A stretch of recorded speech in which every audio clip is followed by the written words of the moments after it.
Manchester United are a banter club. In less than 10 years, they've gone from this to this.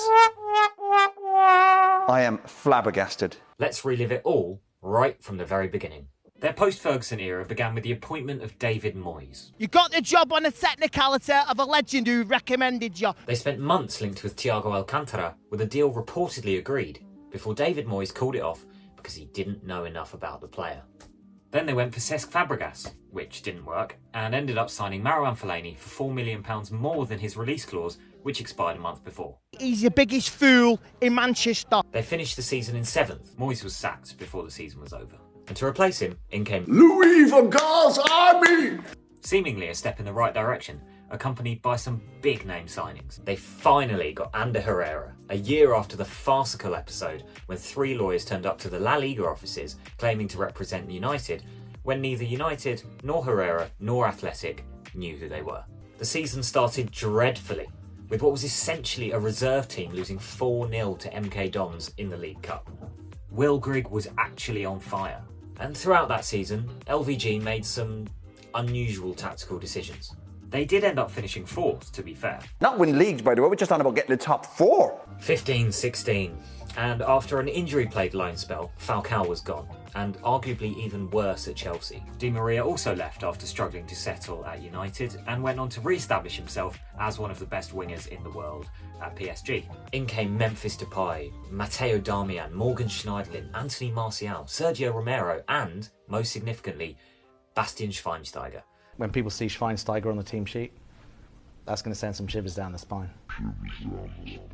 A resurgent Tottenham and that title-winning Leicester team saw them lose their place in the top 4, but an FA Cup final win over Crystal Palace did give them something to cheer about.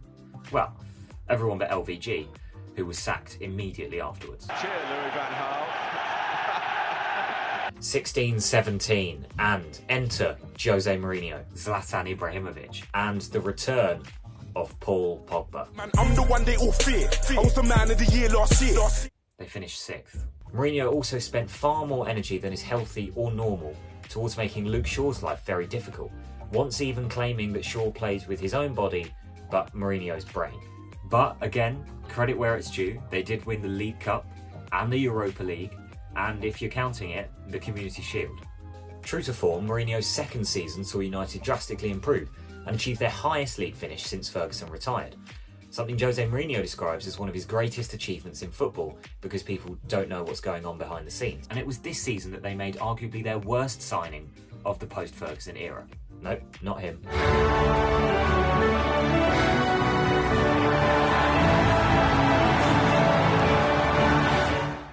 Shite. 18-19. Inevitably, third season syndrome kicked in for Jose. Mourinho decided to lean on ancient history to prove that he was once, in the past, quite a good manager. 3 for me and 2 for them. Respect. As the situation grew increasingly toxic, Jose Mourinho's days were numbered, and the club eventually paid £18 million to sack him. And to replace Jose Mourinho, Manchester United hired club legend, 1999 hero, Ole Gunnar Solskjaer. The baby-faced assassin returned to Old Trafford with a CV comprising 2 Norwegian League titles and a relegation with Cardiff City. What could possibly go wrong? They started well, in fairness. The players were evidently relieved to be away from Jose Mourinho, so all Ole really had to do was smile and training, and they drastically improved. The high point of this campaign came in Paris, when a cobbled-together United team managed to overcome a 2-goal deficit against perennial bottlers PSG with the help of a very questionable VAR decision. Solskjaer was rewarded with a job on a permanent basis, at which point their form fell off a cliff. 1920, and United finally signed a centre-back. Harry Maguire!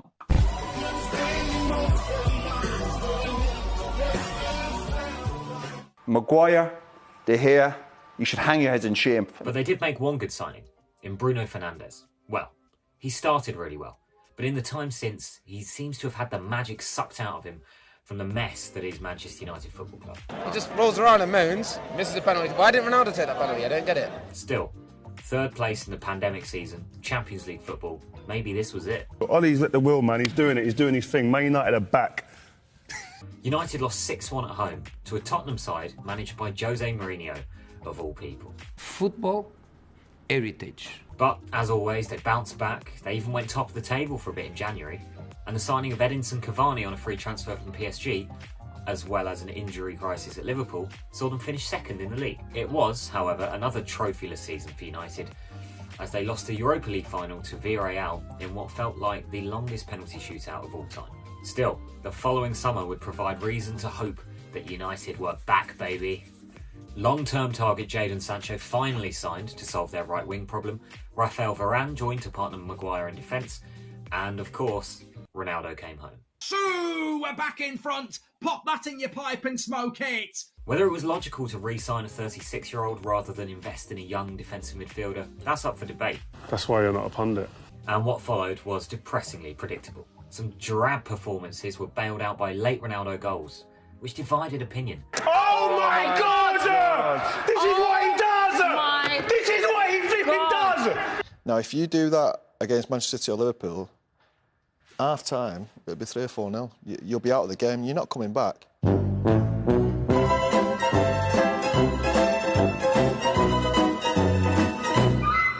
And time was eventually up for Ole Gunnar Solskjaer, even if his mates in the media did their best to keep him there as long as they could. I'll be there for you, because you scored that Camp Nou.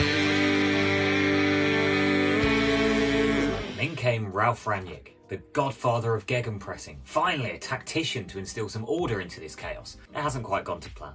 Reports of players having to Google who he was were understandable, given he'd only done 2 seasons of management in the previous decade. He never really stood a chance of making any progress in such a short period of time. That lack of progress can be seen in the fact that Liverpool and City both gave them another battering each, and the dressing room atmosphere is reportedly It's a disaster. And now, it's up to Erik ten Hag to try and bring this banter era to an end. Good luck, mate. You're going to need it.